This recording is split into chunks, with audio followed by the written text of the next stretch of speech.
C'est bon? Eh bien, bonsoir. Ça me fait plaisir d'être ici. Alors, j'étais pas étudiant ici, mais les premières confs tech que j'ai faites, moi, c'était ici, c'était BDXIO. Du coup, bon, c'est cool. Maintenant, je suis de l'autre côté un petit peu de la barrière, mais ça me fait vraiment très, très, très plaisir. Et c'est cool parce que du coup, le jug étant moins timeboxé que les grosses, que les confs où il y a 10 choses qui s'enchaînent, on aura peut-être un peu plus le temps de pouvoir papoter, quoi. Et du coup, bah, bienvenue pour ce talk sur Quarkus. Avant que je commence, toute petite, quelques questions pour savoir en gros à qui je parle. Alors, il y a des gens qui connaissaient Quarkus avant de voir le titre de la conf ou pas? Ok, ça c'est cool déjà. Il y a des gens qui utilisent Quarkus un peu tout le temps? Il y a des gens qui ont du Quarkus en prod? Ça compte pas, Nicolas. Ok, alors, c'est pas un Quarkus Hello World que je suis venu vous faire ici, mais pour qu'on ait quand même une toute petite base, petit rappel sur ce que c'est que Quarkus déjà. C'est un framework Java open source qui vient d'arriver dans une fondation, donc avec une gouvernance ouverte. Bon, beaucoup de core committers qui viennent de Red Hat parce que c'est de l'accessor, mais ça s'ouvre de plus en plus, quoi. Et ils sont notamment dans la même fondation que celle qui a accueilli aussi Modern, donc enfin Open Rewrite, s'il y en a d'entre vous qui connaissent la chose. Qu'est-ce que c'est que ce framework? Ben, d'une certaine façon, on peut dire qu'il rend les mêmes services que ce que pourrait rendre comme service un Spring ou un Micronaut.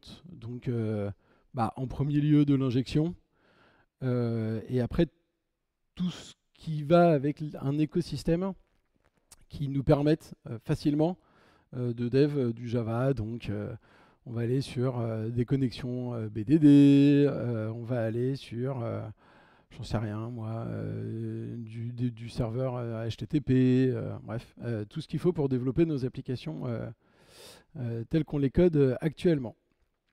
Et en fait, si vous avez déjà été sur le site de Quarkus, ils annoncent quelque chose qui est subatomique, supersonique, Java.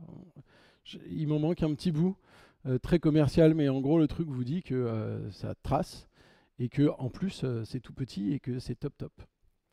Ce tout petit et top top, il vient d'un choix qui a été fait par le framework de maximiser le nombre d'opérations à la compilation. Classiquement dans le monde du Java, on avait quelque chose qui était hyper dynamique, notamment parce qu'on avait des serveurs d'applications qui restaient up pendant 2 ans et dans lesquels on avait 20 applications qui se montaient, qui se descendaient. Hein. Donc en fait, notre problème, c'était comment je fais pour avoir un truc qui est stable, qui dure longtemps et dans lequel je peux avoir du changement. Donc tout est dynamique et tout est au runtime. Mais ça a un coût d'être dynamique et au runtime, ça a un coût de perf, puis ça a un coût de mémoire. Et le paradigme est quand même un petit peu en train de changer. Pour vous donner une idée, pendant très très longtemps, la JVM elle était optimisée pour être capable de détecter je suis sur un serveur ou je suis sur un laptop.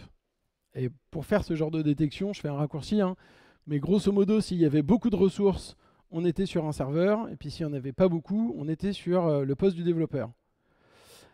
Et ben aujourd'hui, c'est le contraire. Dans 95% des cas, il y a plus de ressources pour une JVM sur votre laptop que dans un serveur. Quarkus, c'est cloud et spécifiquement Kubernetes native, et la plupart du temps, vous allez avoir 1 giga de mémoire disponible, et normalement, vous avez plus que ça sur vos laptops. Du coup, il faut qu'on change de paradigme et qu'on se dise, en fait, ce qui m'intéresse, c'est de démarrer très très vite, de consommer le moins de mémoire possible. J'ai cru qu'on allait se locker automatiquement. Et donc, c'est ce que Quarkus a essayé d'adresser. Okay, je m'appelle Jérôme, je suis tech lead, architecte, j'aime bien cette notion de compagnon du devoir, d'accompagnement chez OnePoint. On aura un stand à BDXIO, donc si vous voulez venir discuter, on sera présent, et plein de confs aussi, je les ai pas toutes en tête. Plus spécifiquement, pour le sujet qui nous intéresse, je suis aussi le mainteneur de l'extension Quarkus Minayo. Minayo qui est un drop-in replacement pour des buckets S3. Et donc cette extension, elle vous permet d'aller parler à n'importe quel type de bucket S3.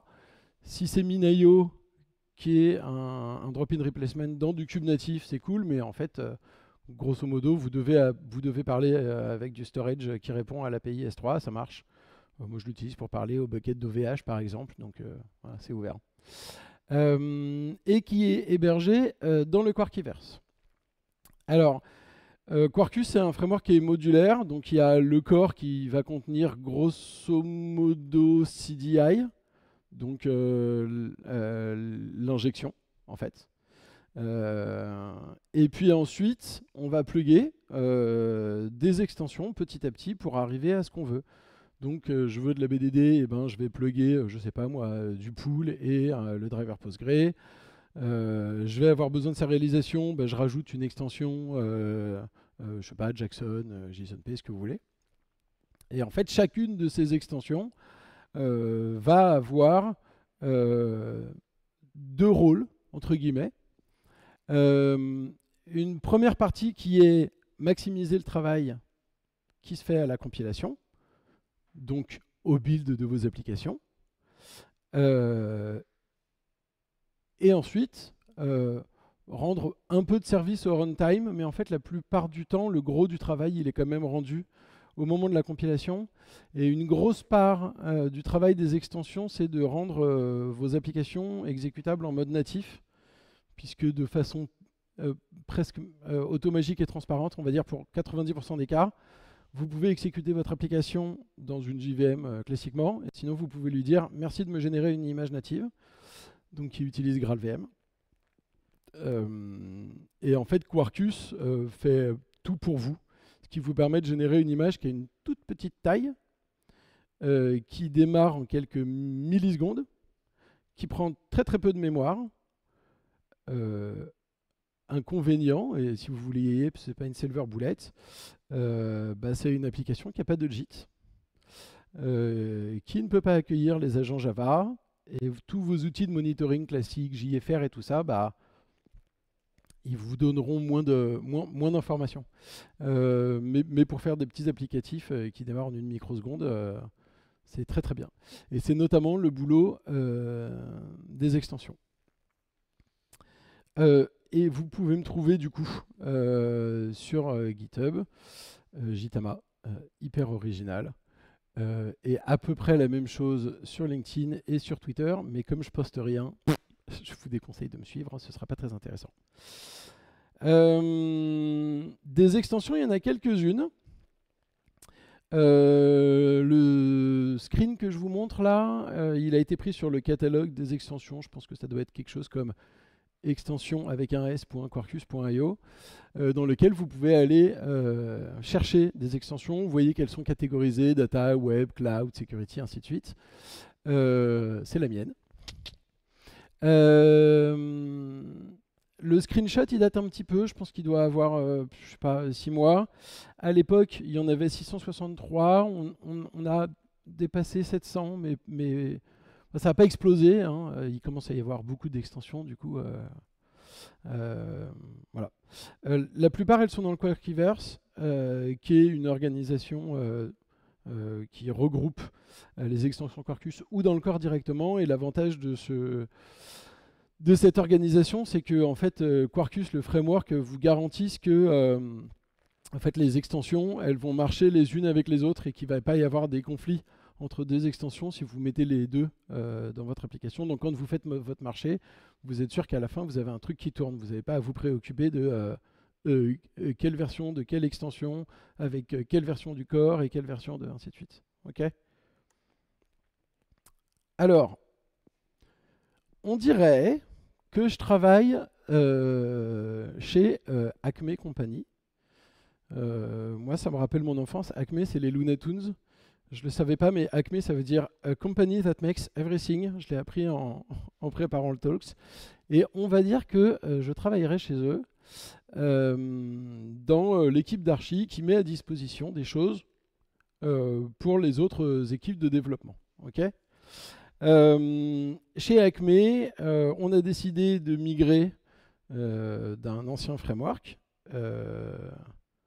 par exemple Spring, à Quarkus, parce que c'est mieux. En tout cas, c'est ce qu'ils nous ont dit, quoi.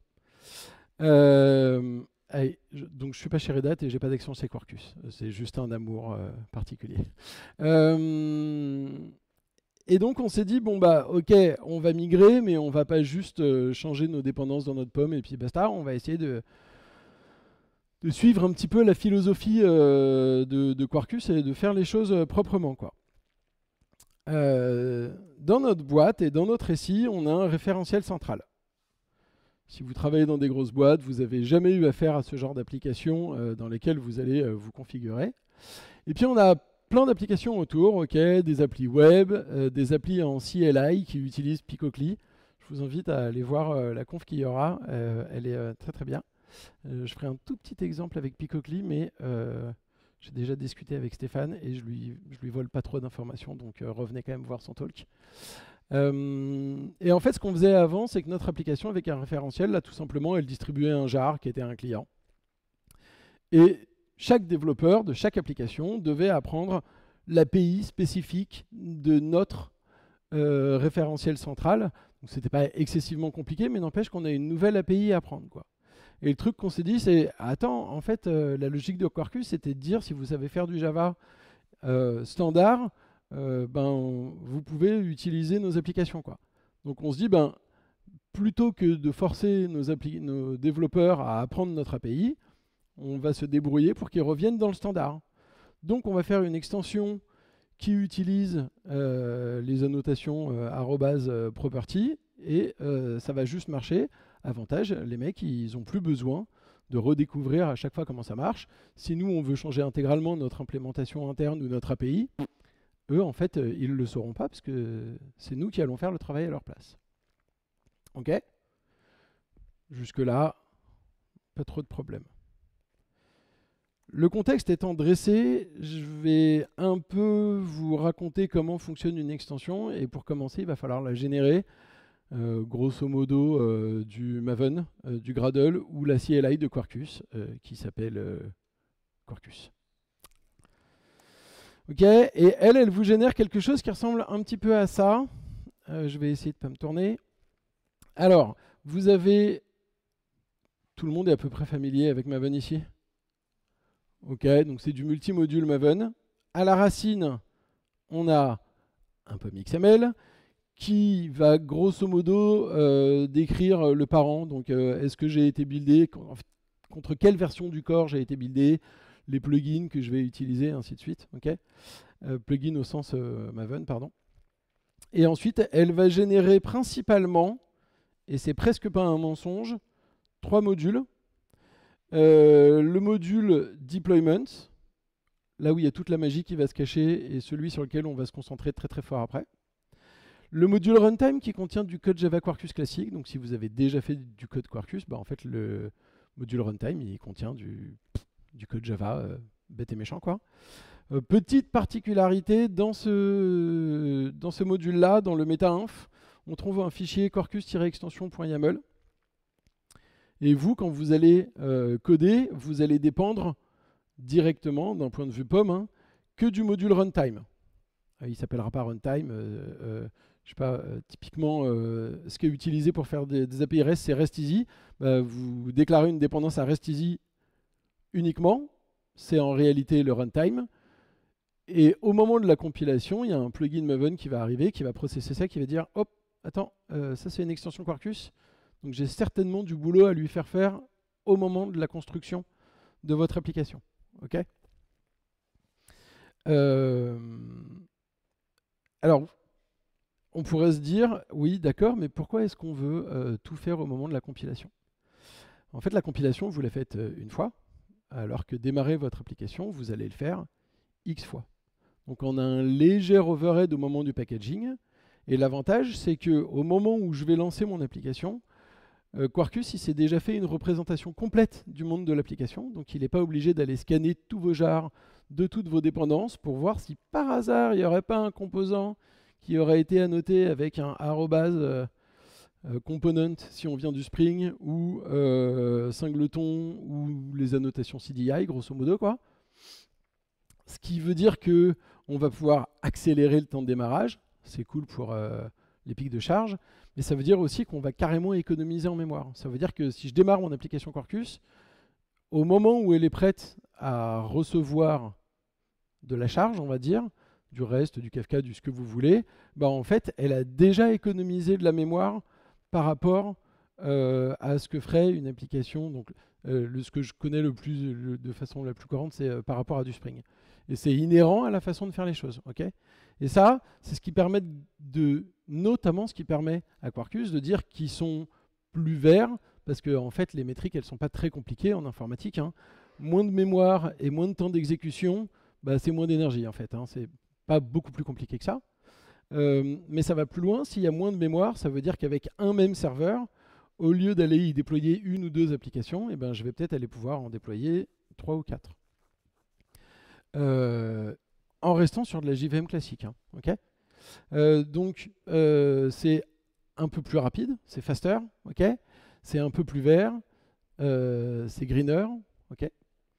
Le dernier module dont je ne vous ai pas encore parlé, c'est le module de test d'intégration. Et ça, classiquement, c'est une application Quarkus qui va dépendre de votre runtime.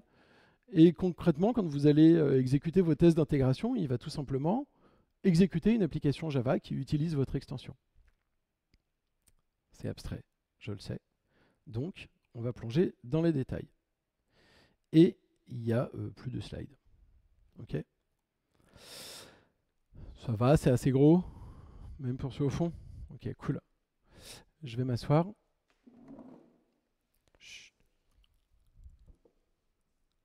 Attention. La caméra me suit. Ouais. Ok, cool. Qu'est-ce qu'on trouve dans la partie déploiement et donc exécution à la compilation d'une extension Quarkus? En fait, il y a une sorte de brique élémentaire qui va permettre de tout réaliser et en tout cas qui va permettre de se passer de l'information. Et cette brique, c'est le build item.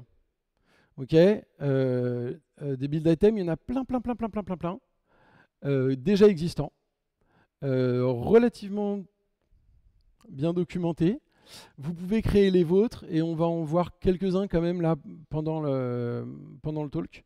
Mais dites-vous que de base, un build item, c'est un Pojo qui contient de la donnée, quoi. Donc, du coup, je peux la consommer puis je peux la renvoyer.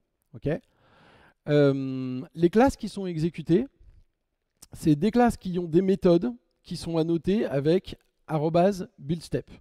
N'importe quelle classe, peu importe comment elle s'appelle, si elle est dans la partie deployment et qu'elle est annotée comme ça, elle va être exécutée à la compilation. Okay, je dis n'importe quelle classe, mais dans les faits, la convention veut que les classes qui travaillent, on les appelle des processeurs.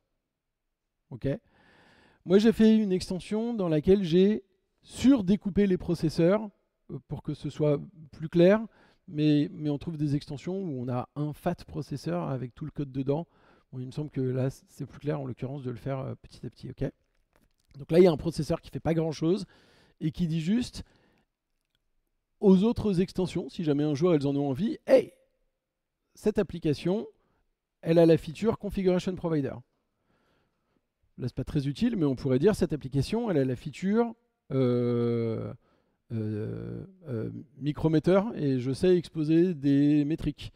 Elle a la feature database et donc peut-être que je vais pouvoir plugger un ORM dessus. Ce genre de choses-là. D'accord ? Alors d'habitude, je dis j'ai fait un effort pour dire soit d'accord, soit OK. Et à la dernière conf, il y a un mec qui m'a dit je déteste les gens qui disent d'accord, j'ai pris très cher. Alors je vais essayer de moins le dire, mais du coup, je vais dire voilà. Soyez prêts. CTRL E. Je montre un vrai processeur. OK,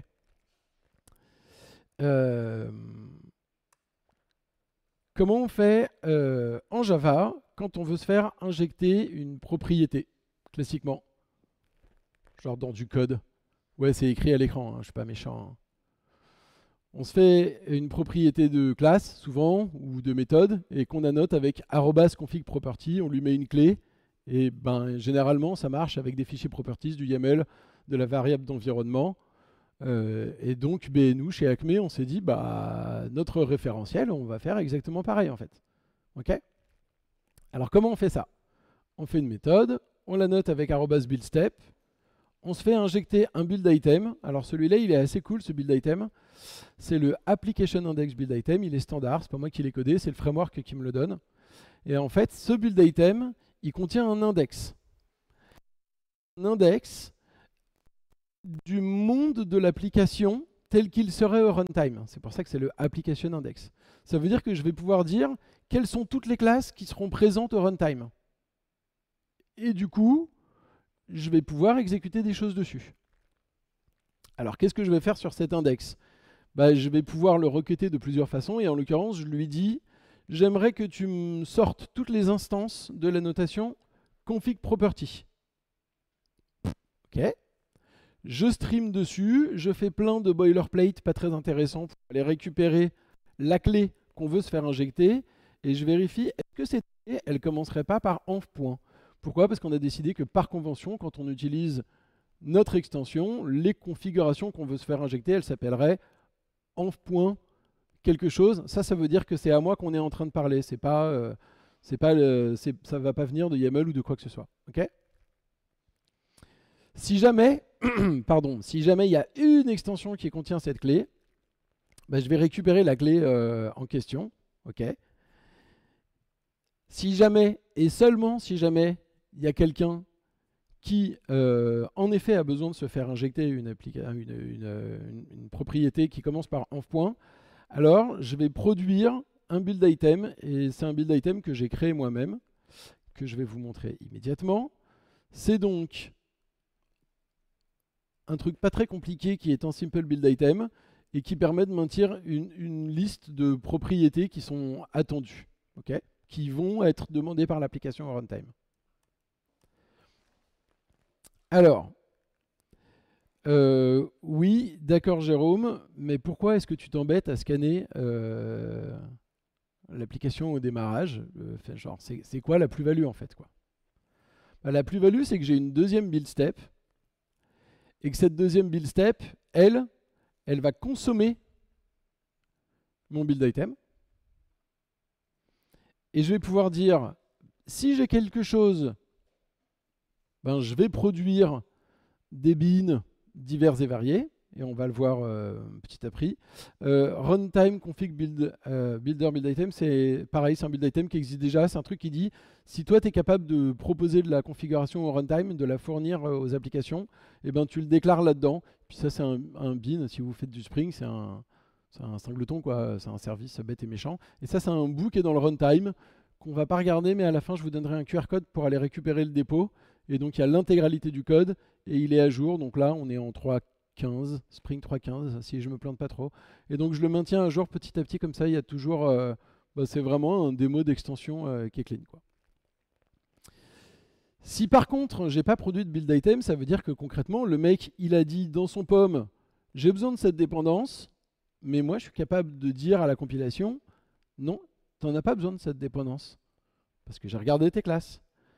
Donc du coup, si je te laisse faire, qu'est-ce qui va se passer? Bah, tu vas avoir des jars qui grossissent.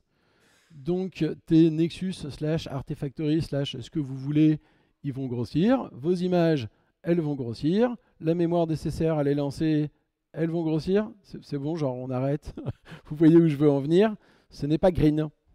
Voilà. C'est une façon de dire que, en réalité, le travail des gens qui développent des extensions, c'est aussi de faire attention à ce genre de choses. Bon, et là, moi, ce que je vais faire, c'est que je vais être direct avec les gens. Je vais lui dire, non, non, en fait, t'as pas besoin de l'extension. Tu croyais, mais tu t'es trompé, t'en as pas besoin. OK.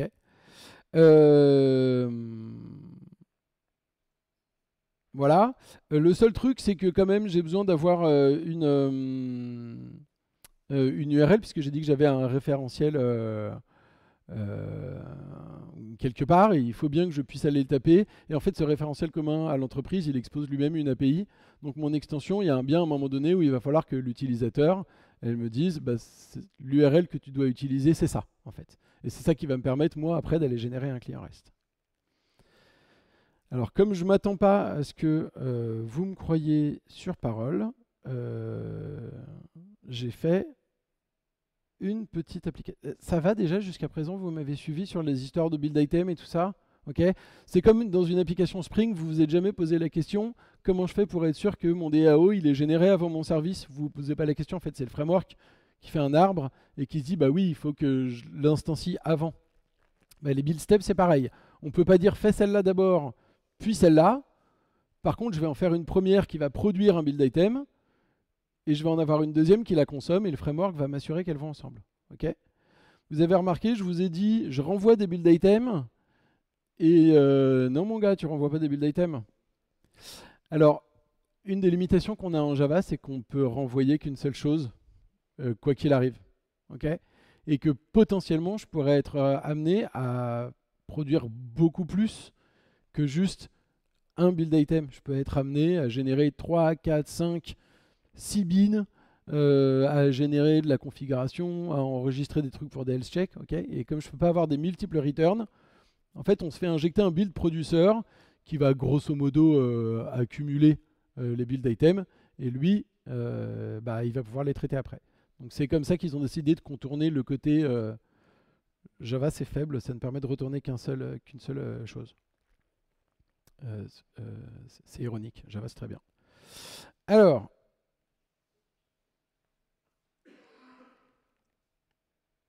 il faut que je me trompe pas trop.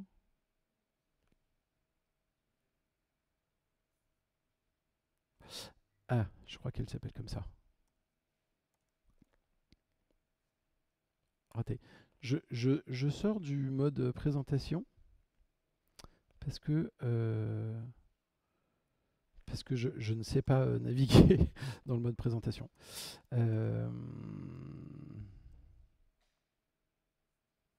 Ça va pas durer longtemps, je sais, c'est tout petit, tout va bien se passer.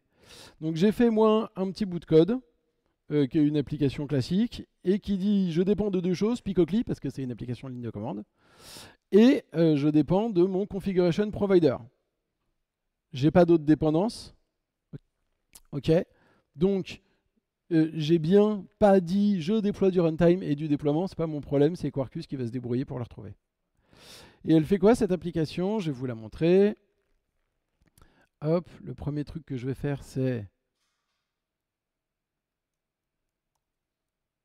raté. Ouais. Commenter ça et on va la démarrer. Hop, hop.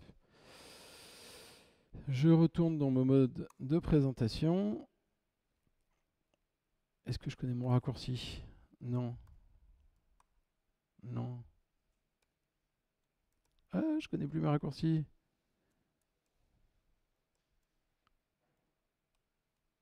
Merde. Bon.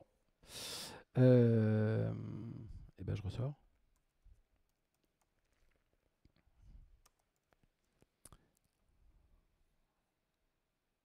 Oh, j'étais pas loin quand même. Terminal.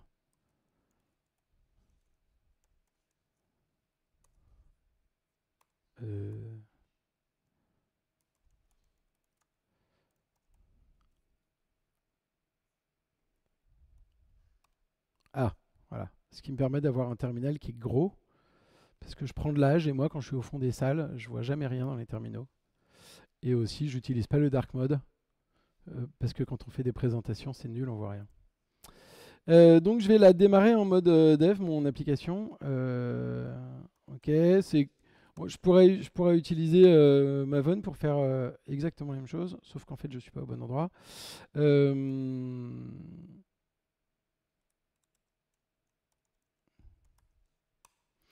Je pourrais faire la même chose en faisant un MVN Quarkus Dev ou avec IntelliJ, là vous le voyez, c'est directement intégré. Puis il y a la même chose avec Eclipse et VS Code, je crois. Grosso modo, ça me permet de démarrer l'application en mode dev. Alors, l'intérêt d'une presse en mode dev, ça n'a pas du tout fonctionné. Ah si. L'intérêt de démarrer en mode dev, c'est qu'il fait un watch sur vos fichiers. S'il y a une moindre modification, il le relance. Ceux qui ont fait un peu de JS et qui ont fait genre du Node, des trucs comme ça, et qui ont du hot reload, ils disent oui, nous ça fait très longtemps qu'on a ça. Oui, bah pas nous en Java. Spring faisait un peu des trucs de reload, mais ça marchait pas très bien. Là, ils disent que c'est du hot reload. En fait, c'est une triche. C'est juste que c'est tellement rapide à démarrer une application qu'en fait, on peut se permettre de la shooter et de la relancer. Et qu'est-ce qui s'est passé? Donc là, si vous avez déjà fait du Maven, vous voyez, il démarre l'application, il commence à la compiler. Il dit que blablabla. Bla, bla, bla. Ah voilà. Et là, j'ai pas encore démarré mon application. Et néanmoins, on voit bien que j'ai déjà commencé à travailler et que j'ai un warn qui me dit non, mais en fait, mon gars, tu devrais pas utiliser cette extension, quoi. Supprime-la de tes dépendances. C'est mieux, quoi. Ok? Bon, je pète pas, je ne fais que prévenir, mais par contre, c'est à chaque démarrage. Donc, au bout d'un moment, les développeurs, ils devraient se dire bon, bah, attends, je le virerai quand même, puisqu'il me dit que j'en ai pas besoin. Ok. Maintenant. Ah! Alors là, ça a explosé. Ah oui! J'ai pas l'URL. Alors, hop, hop. Il est où? Picocli test. Hop. Hop. Hop. Alors, c'est quoi qui manquait? C'était ça. Bon, on dirait que j'en ai une en local. Ok, 2 points, j'en sais rien, moi. Hop, hop, je redémarre. Ah bah oui, non, ça marche pas parce que, en fait, NIO, Unresolved Address Exception. Ouais, ok, d'accord, super. Bah là, on arrive exactement dans le truc de je veux faciliter la vie des développeurs. Ok, j'ai pas envie que quand ils démarrent n'importe quelle application, ils soient obligés de se taper une doc qui leur dise alors notre application, elle utilise tel serveur, alors il faut que tu la configures comme ça en dev, ou bien alors il faut que tu toi-même t'en occupes de la déployer en local et tout ça. L'idée, c'est d'améliorer l'expérience des développeurs. Et pour ça, ce qu'ils ont proposé dans Quarkus, c'est la notion de dev service. Qu'est-ce que c'est qu'un dev service? Alors, ça marche uniquement si vous avez quelque chose qui s'est lancé des conteneurs. Ça peut être du Docker, mais ça peut être du Podman. Moi, c'est Podman sur ma machine, par exemple. Et ça utilise Test Container. Qui l'a déjà utilisé pour faire des tests, Test Container? Bah, ceux qui ne l'ont jamais utilisé, vous devriez, c'est très bien. Et l'idée de Test Container, c'est de dire, plutôt que de faire des tests, par exemple, avec une base H2, une memory, et ses différences avec une base Postgre, c'est qu'au moment de démarrer tes tests, je vais démarrer un conteneur Postgre. Et les mecs de Quarkus, ils se sont dit très bien pour les tests, mais en fait, pourquoi je ne l'utiliserais pas aussi pour mon env de dev, en fait? Ok. Donc, les développeurs d'extension ont la possibilité de proposer des dev services. L'idée, c'est de dire, en fait, moi, ce que j'aimerais, c'est qu'au démarrage d'une application, un développeur, s'il a Docker sur son poste et qu'il n'a rien configuré, par défaut, ça juste marche. Alors, on va aller regarder comment on fait des dev services. Ben ok, je ne sais pas ce que c'est. Ok. Alors, un dev service, c'est c'est un processeur comme un autre. Ok. Et je vous avais montré les build steps jusqu'à présent. En fait, les build steps, elles sont capables de faire un peu plus que juste marquer je m'exécute. Ok. Et notamment, elles sont capables de s'exécuter de façon conditionnelle. Notamment, j'ai dit que mon dev service, je voulais l'avoir pour mon env de développement. Donc, si et seulement si, je vais être exécuté en mode dev. En mode prod, je ne vais pas m'amuser à popper des conteneurs, quoi. Enfin, il doit y avoir une différence quand même. D'accord? Donc, si je suis lancé que dans un certain mode et que l'utilisateur n'a pas désactivé les dev services, alors je vais commencer à travailler. Encore une fois, on est dans un souci de on ne travaille pas pour rien. On essaye d'accélérer au maximum les choses. Je ne vais pas faire un taf s'il n'y en a pas besoin ou qu'on m'a dit que non. Donc, même si je fais du taf à la compilation, j'essaye quand même de le faire un peu intelligemment. Ok. Et là, je vais me faire injecter plein de choses, dont le Docker Status Build Item qui me permet d'aller savoir est-ce qu'il y a même un runtime de conteneur sur cette machine. De la configuration. La configuration, je peux vous la montrer. Non, là je ne me fais pas injecter de la configuration, je me fais injecter des build items et on va voir pourquoi. Et puis pas mal de petits autres trucs. Ok. Alors, je vous enlève la partie boilerplate, parce que, encore une fois, vous pourrez aller la récupérer dans le dépôt. La partie qui nous intéresse, c'est ça. Donc d'abord, on va commencer par ne travailler que si on a besoin. Est-ce que les dev services sont enabled? Non, ça ne sert à rien d'aller plus loin. Est-ce que on a besoin d'un environnement, est-ce qu'on a besoin de cette extension? Vous avez vu que je vous avais montré, j'avais fait le travail de valider que le mec avait vraiment besoin de l'extension. Bah, s'il n'en a pas besoin, je ne démarrerai pas un conteneur pour rien. S'il en a besoin, mais qu'il a configuré lui-même l'URL parce qu'il veut aller taper sur son env d'intégration de recettes, que sais-je, c'est pas bien, on ne fait pas ça, on ne va jamais taper sur les env de recettes depuis nos laptops. Mais si jamais il veut, il peut. Bref, si jamais il a déjà fait cette configuration, pareil, je ne lance pas un conteneur pour rien. Est-ce que j'ai un runtime? Bla bla bla bla bla. Ok. Une fois que j'ai passé tous ces ifs, ah oui, est-ce que par hasard, j'aurais pas déjà lancé un dev service qui correspond à mon extension? Une fois que j'ai passé tous ces tests, je vais pouvoir lancer un conteneur, ce qui est pas très compliqué. Il faut que je vous le montre. Ouais, voilà. Je lance un conteneur donc avec des environnements. Ça, c'est du test container. Si vous avez déjà manipulé, c'est cool. Et puis, je le démarre. Alors, par contre, test container, le problème, c'est que si vous l'avez déjà utilisé, il utilise des ports qui sont mappés dynamiquement. Donc, on ne peut pas juste dire, genre, je fais du Postgre, c'est pas juste le port 5432. Non, non, ça va plutôt être un truc du genre 35 200, je sais pas trop quoi. Et du coup, le problème, c'est que les ports dynamiques, c'est bien parce que ça évite les conflits de ports. Si j'ai deux trucs qui s'exécutent en même temps, ils n'écoutent pas sur le même port. Par contre, c'est un peu moins bien pour dire je rends la vie facile aux développeurs et je l'auto-configure, quoi. Oui, sauf que évidemment, on y a pensé et que test container, une fois que le conteneur il est démarré, il vous donne accès en fait au port qu'il a exposé sur la machine de l'hôte. Ok. Et un conteneur, un dev service, quand il est vivant, non seulement il permet de démarrer un conteneur, mais aussi il permet d'aller fournir des environnements à l'application qui s'apprête à être démarrée. D'accord? Donc c'est comme si vous injectez des variables d'env. Ok? Et en l'occurrence, celui-là, donc c'est une map, hein, ça peut être des variables d'env à poilu, par exemple, le dev service qui démarre un keycloak, il va vous injecter pas mal de choses. Et le mien, il a besoin d'injecter qu'une seule propriété, c'est la fameuse acme.environnement.url. Ok. Encore une fois, je ne m'attends pas à ce que vous me croyiez sur parole. Donc, 1, je vous l'avais montré, mais on fait comme si je ne vous l'avais pas montré. En fait, j'avais désactivé les dev services pour pouvoir vous montrer que c'était relou quand il n'y en avait pas. Oui, c'est de la manipulation. Je les réactive. Est-ce que je me souviens de ma console? Ah putain, je me souviens pas. Ah non! Mais pourtant... Bon. Pardon? Il n'y a pas, hein? Si, mais normalement, elle est censée popper. Mais c'est pas grave. On va sortir. Hein.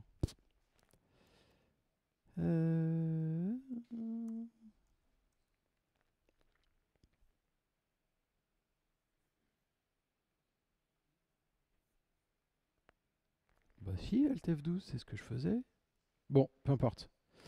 Je l'ai réactivé, on va redémarrer. Ah oui, non.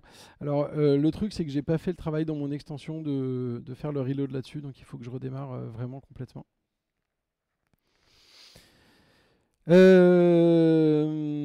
Cette fois-ci, j'ai pas de warning qui me dit que il est pas content.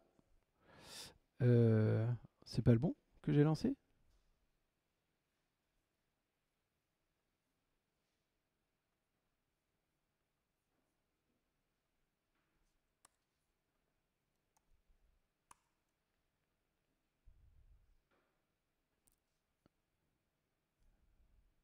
Oui. J'ai pas de warning et il n'a pas explosé.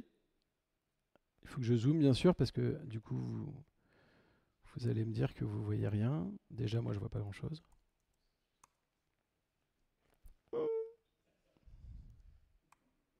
Ah, bon, c'était bien le raccourci.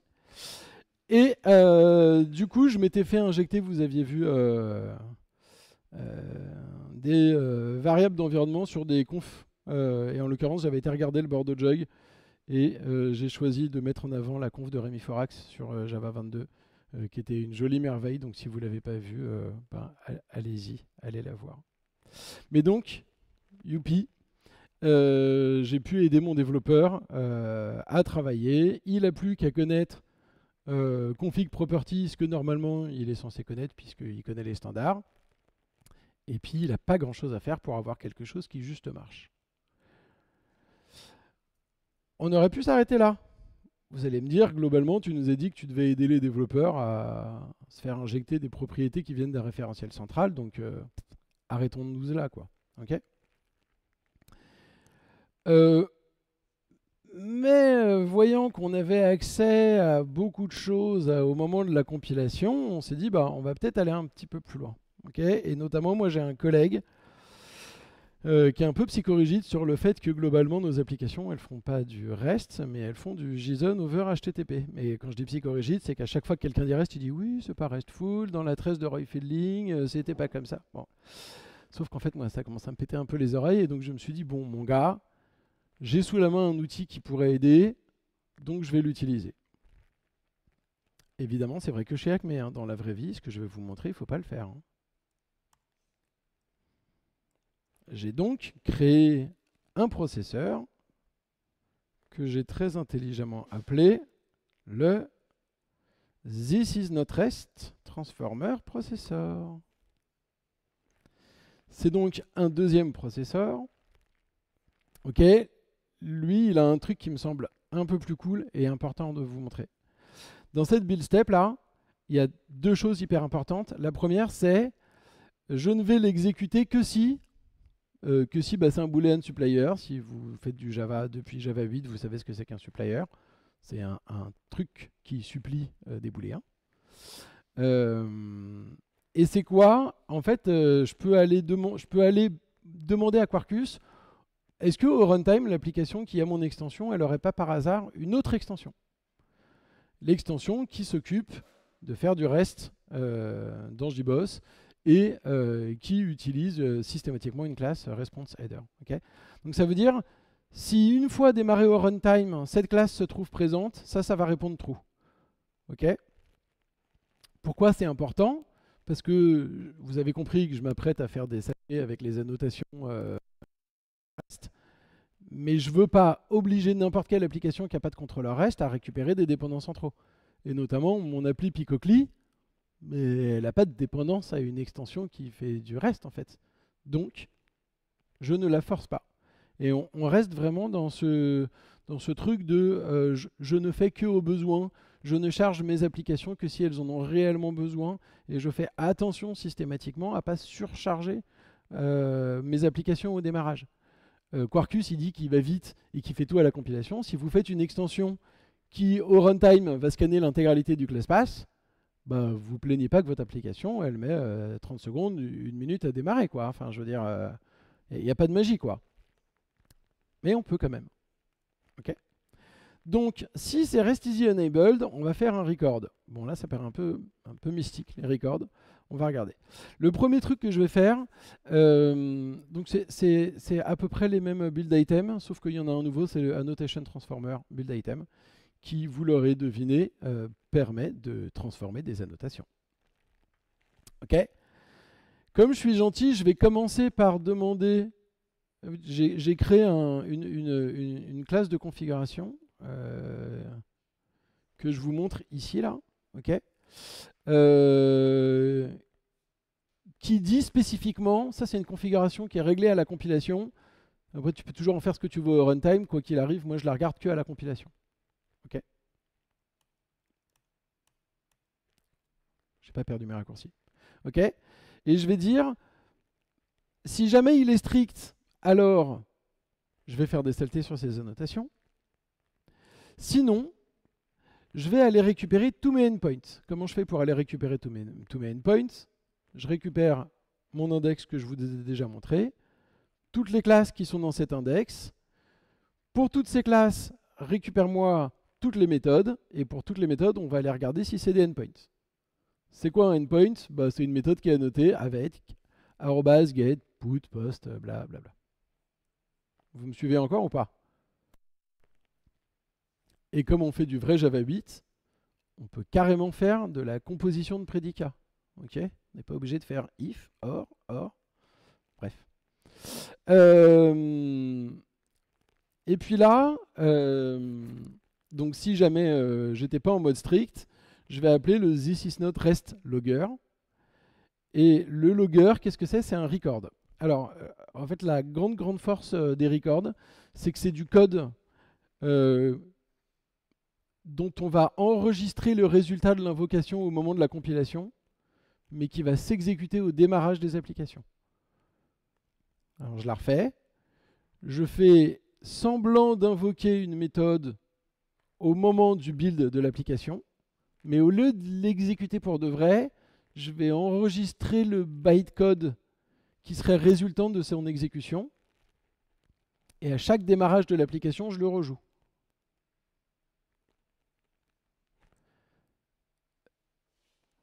C'est quoi un recorder? Bah, c'est une classe bête et méchante. Ce que je veux dire, c'est qu'il n'y a aucune complexité pour le développeur pour l'implémenter. Elle est juste annotée avec @recorder, et elle va prendre en paramètre une liste de strings, et là vous avez grosso modo le nom de la classe, hashtag, le nom de la méthode, et elle va loguer des trucs en disant tu devrais pas faire ça, blablabla. Alors, je vais vous montrer que ça fonctionne, et pour vous montrer que ça fonctionne, j'ai fait un deuxième test d'intégration qui, cette fois-ci, lui, utilise bel et bien... ok, c'est bon. Utilise bel et bien du reste. Et je la démarre. Et je grossis. Et je vous montre les logs. Donc on est d'accord que... Hop. Là, on en est à la période de la compilation. Et que le code que je vous ai montré, il s'exécute à la compilation. Jusque-là, on est OK? Il s'exécute à la compilation, et pourtant, j'ai rien logué. Puis l'application démarre. Et là, qu'est-ce qu'on trouve? On trouve un log qui dit « Oui, tu penses que ta méthode configuration provider IT acme ressources bla bla bla bla bla fait du reste, mais en fait non, c'est plutôt du JSON over HTTP. » Ça a été fait à la compilation, ça a été exécuté au runtime.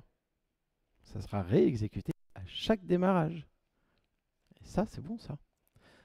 Et puis je dis « Oui, si j'avais été plus strict, il te serait arrivé des ennuis. » Donc évidemment, vous ne me croyez pas. Mais je vous montre quand même ce qui se passe quand on appelle les endpoints de cette application. J'ai des triches. Hop. J'en veux pas de ça. Ouais. Donc je fais un appel HTTP. Bon, bah évidemment, c'est toujours le même Rémi Forax. Et bah, il ne s'est rien passé de spécial. Ok. Je continue dans ma quête pour aider le développeur. Non, d'abord on va jouer. Alors bon, les mecs, ils ont vu mes warns et puis ils ont dit non mais c'est bon mon gars, on est un grand garçon, arrête avec tes menaces quoi. Qu'est-ce qui se passe si je décide de dire que je veux que tu sois un petit peu strict quand même?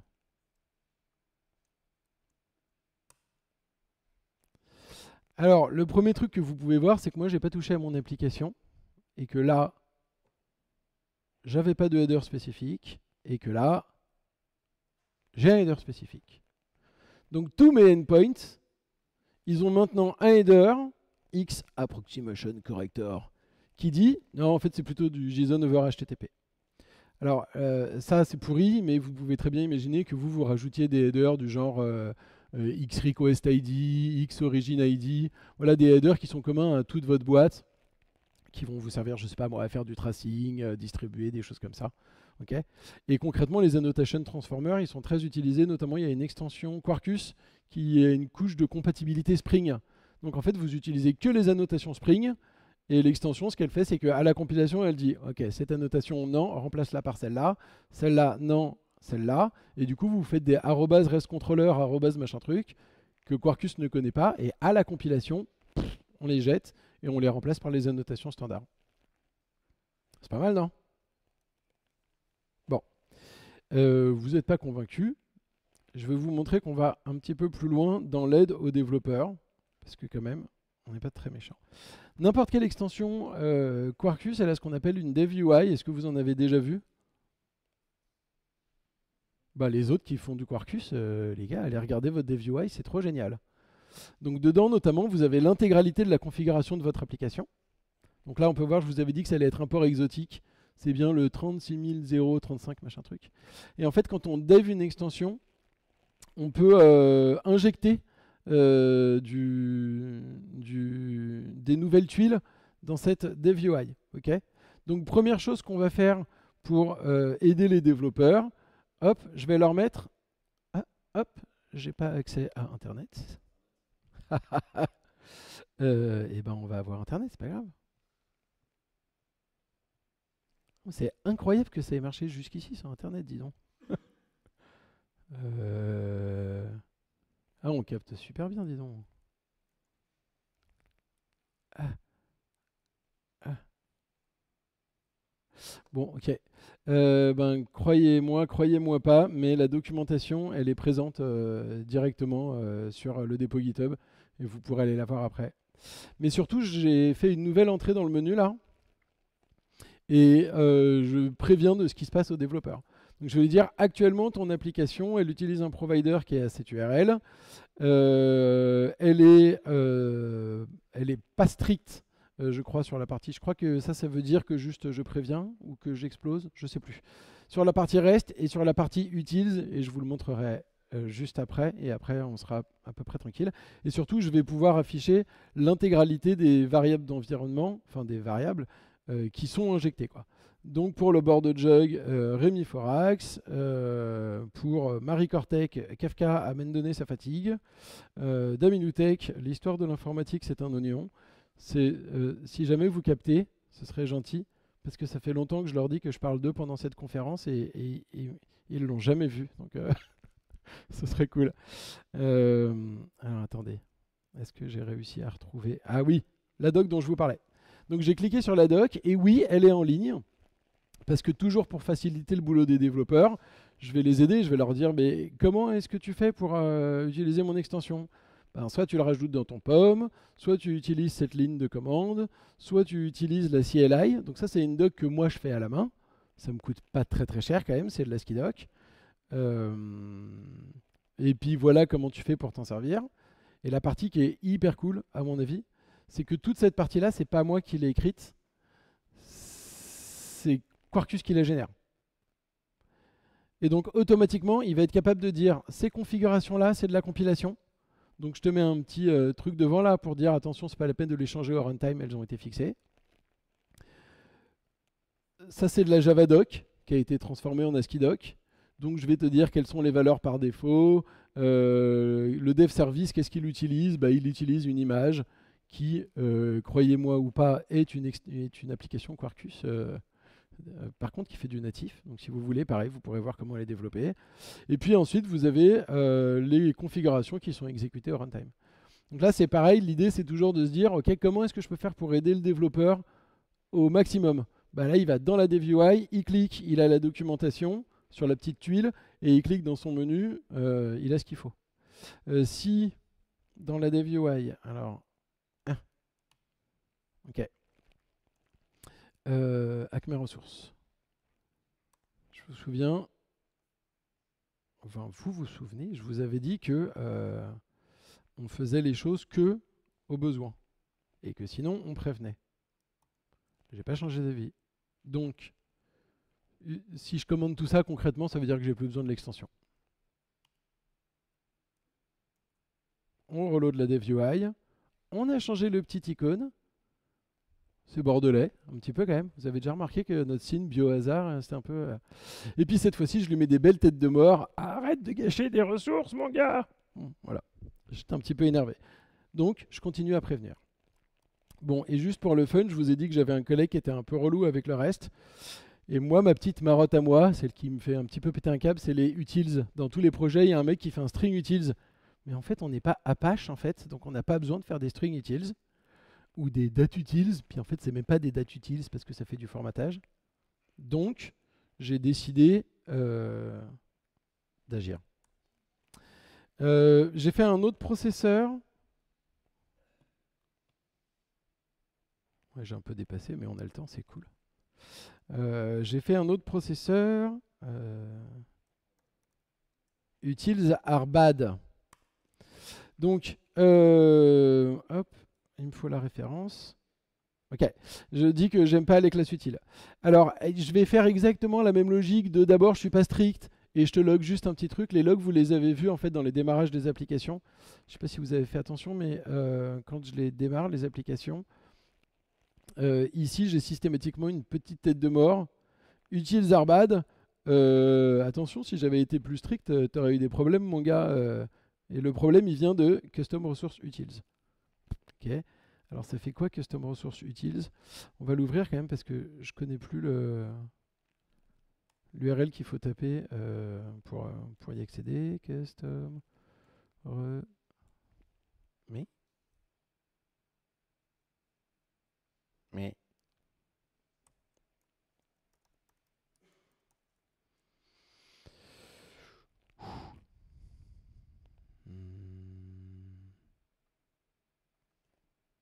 Il me l'ouvre pas si je fais avec mes ressources.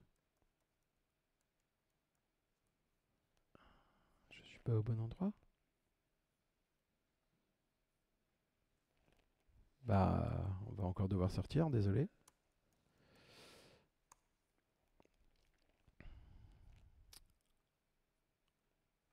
Donc j'avais deux endpoints, reste... hein, c'est pas très compliqué, arrobas pass, machin truc. Et custom ressource utile, il fait quoi? Il fait... Ah, ok, slash utils.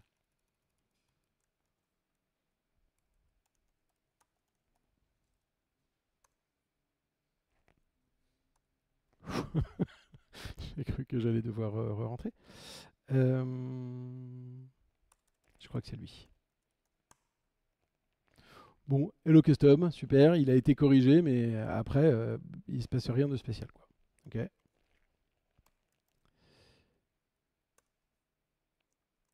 Si maintenant je dis que je veux être strict pour la partie utilitaire, qu'est-ce qui se passe?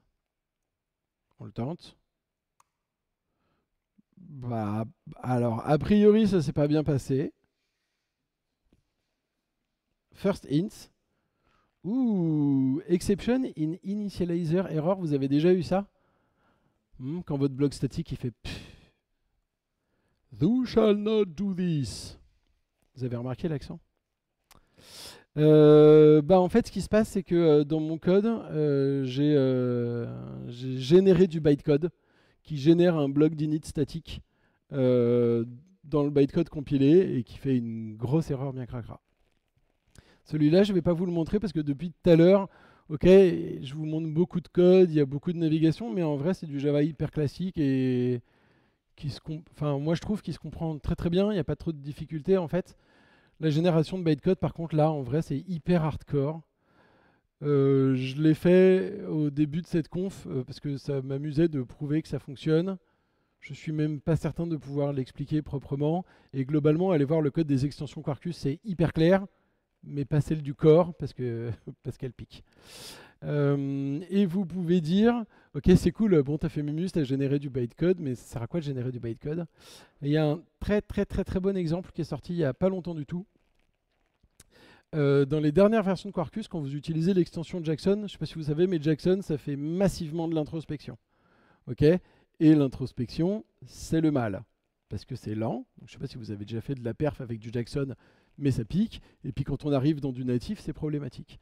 Et en fait, les dernières versions de l'extension, ce qu'elles font, c'est que dès qu'elles voient que vous avez un truc qui est utilisé dans du Jackson, elles vont générer au moment de la compilation les accès au getter et au setter, et elles vont générer la configuration de Jackson qui va bien pour dire pour cette classe, fais pas d'introspection, utilise ce résolver. Pour celle-là, fais-le. Pour celle-là, fais-le. Et donc typiquement, c'est un code que vous n'avez pas à faire, vous n'avez pas à vous en occuper, c'est l'extension qui le fait. Et pour le coup, le cas d'usage, bah, il est clair. Enfin, je veux dire, on a un vrai gain, vous allez avoir plus de perf, moins de mémoire, plus ainsi de suite, quoi. Donc c'est un vrai cas d'utilisation, un peu plus que j'aime pas les classes utiles, c'est je suis grognon et voilà. J'en ai fini de la démo, on retourne sur les slides. Yes. J'ai tenté de vous montrer que... Doucement. Doucement. J'ai tenté de vous montrer qu'il n'y avait pas trop de mensonges sur le greener, sur le faster et sur le better, surtout en ce qui concerne la dev experience, quoi. Vraiment du point de vue des développeurs, moi ça fait un bout de temps que j'utilise Quarkus et ça me saoule de retourner sur d'autres frameworks. Mais par contre, sur Stronger, j'ai pas trop fait mon mariole jusqu'à présent. Oui, mais Quarkus c'est le plus fort. Merci pour l'écoute. L'intégralité du dépôt, pas les slides, hein, les slides on s'en fout. Enfin, les slides sont dépôts sur GitHub si vous voulez, mais sur ce dépôt-là, vous trouverez le code de l'extension qui est maintenu à jour. Et normalement, je me suis fait un micro open feedback parce que c'est cool d'avoir des feedbacks. Par contre, je suis pas sûr de cette manipulation-là. Donc, bon, bah, peut-être que ça marchera pas. Mais ça devrait le faire. Voilà, et je mets une petite bestiole juste pour vous dire que quand vous donnez pas de feedback à des gens qui viennent parler, eh ben, il y a des bestioles qui meurent. Et c'est mal. Non, et plus sincèrement, c'est cool d'avoir du feedback des gens. Et merci.